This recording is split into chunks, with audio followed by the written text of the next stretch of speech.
ज्ञान विज्ञान का मूल स्त्री ये आर्यावर्त ही रहा। उन्नत आयुर्वेद का कारण ही महाभारत के भीष्म 250 वर्ष की अवस्था में युद्ध के मैदान में थे। गणित के मूल सूत्र अग्नि विद्या, शब्द विज्ञान, रंगों की विद्या, रसायन विद्या, शल्य चिकित्सा, ब्रह्मांड का ज्ञान, खगोल विद्या, नाट्य शास्त्र, योग विद्या, वास्तुकला, हमने ही तो दुनिया को दी। अणु और परमाणु विद्या के स्रोत हम ही थे। हमारे ही चक्रवर्ती सम्राटों के आधिपत्य को विश्व भर के राजा स्वीकार करते थे। मनुष्य समाज को संविधान भी हमने ही मनुस्मृति के रूप में दिया। कानून इतना मजबूत था कि कहते हैं कि हवा भी चलने से डरती थी कि कहीं मेरे चलने से किसी स्त्री का आंचल न हो जाए। मर्यादा इतनी उच्च कि लक्ष्मण माता सीता के कहने भी न पहचान सके। न थी ऊंच नीच, न बाढ़, न सूखा, न गरीबी, न छुआछूत। व्यापार में हम अग्रणी और संपन्नता के कारण हम कहलाते थे सोने की चिड़िया। ये सब वेद मार्ग के अनुकरण का ही तो परिणाम था। आत्मा तो अमर है, लेकिन शरीर कभी कभी मलिन हो जाता है।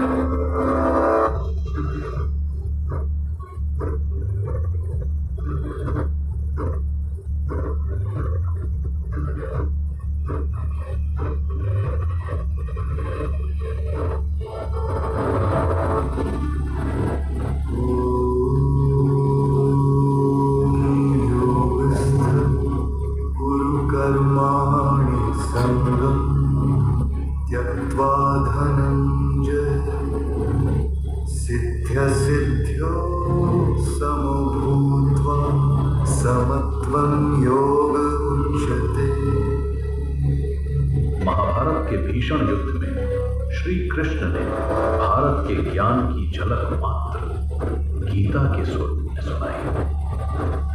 लेकिन महाभारत के महाविनाशकारी युद्ध ने हमें केवल दिया ही नहीं, हमसे बहुत कुछ ले भी। धर्म की रक्षा तो हुई, किंतु विनाश भी बहुत हुआ। महाविनाश।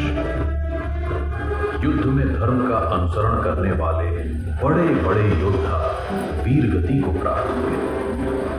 बड़े बड़े आचार्य संसार से विदा हुए। बड़े बड़े राजा, चक्रवर्ती सम्राट विदा हुए और राज सत्ताएं कमजोर हो गई।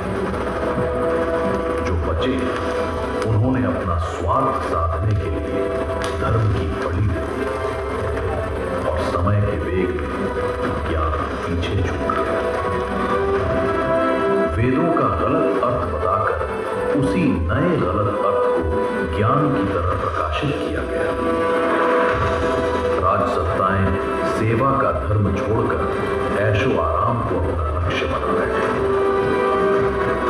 12वीं-13वीं शताब्दी आते आते ये सोने की चिड़िया गुलाम होने लगी।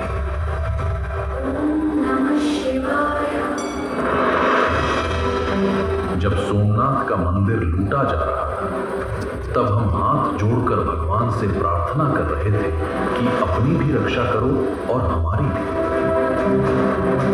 कर्म को छोड़ केवल प्रार्थना पर ही आश्रित रहे। हमारी सत्ताएं कमजोर पड़ चुकी थी, इसलिए बाहरी आक्रांताओं का विरोध न कर सके। महाभारत के बाद वर्ण व्यवस्था बिगड़ चुकी थी। अब कर्म के आधार पर नहीं, जन्म के आधार पर जातियां बांटी। ब्राह्मण बनने के लिए अब ज्ञान जरूरी न था।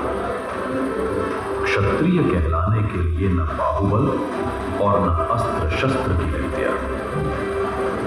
जो शूद्र के घर पैदा हुआ, ज्ञान अर्जित करने के बाद भी समाज से बहिष्कृत ही रहा।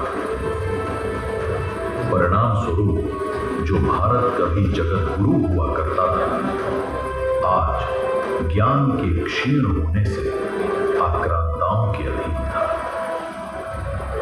जिस धरती के ज्ञानियों के ज्ञान और क्षत्रियों के बल से दुनिया थर-थर कांपती थी, आज भरे बाजार लूटी जा रही थी। भारत की अमर आत्मा, उसकी संस्कृति अब अपना स्वरूप खोने लगी थी। घूंघट, सती प्रथा, रात्रि विवाह, बाल विवाह जैसी कुरीतियां आक्रांताओं की बुरी नजरों से बचे रहने के लिए शुरू होने लगी। जब इन कुरीतियों से हिंदू समाज को हानि और मुगल सत्ताओं को लाभ होने लगा, तो इन सबको धर्म की बातें कहकर महिमा मंडित किया जाने लगा। शिव को नशेड़ी बताया ताकि खुद भांग पीने को धर्म बताया जा सके। कृष्ण को रसिया बता उनके निष्कलंक जीवन में गोपियों की बातें डाली गई ताकि खुद के लिए इन कार्यों को करने का रास्ता बनाया जा सके। हम इसी सब चरित्रहीनता में फंसकर गरीब होते चले गए। मंदिर नष्ट किए गए, विश्वविद्यालय तोड़े गए और पुस्तकालयों को जला दिया गया। गुरुकुल प्रणाली नष्ट हो गई। हिंदी संस्कृत की जगह उर्दू फारसी आ गई।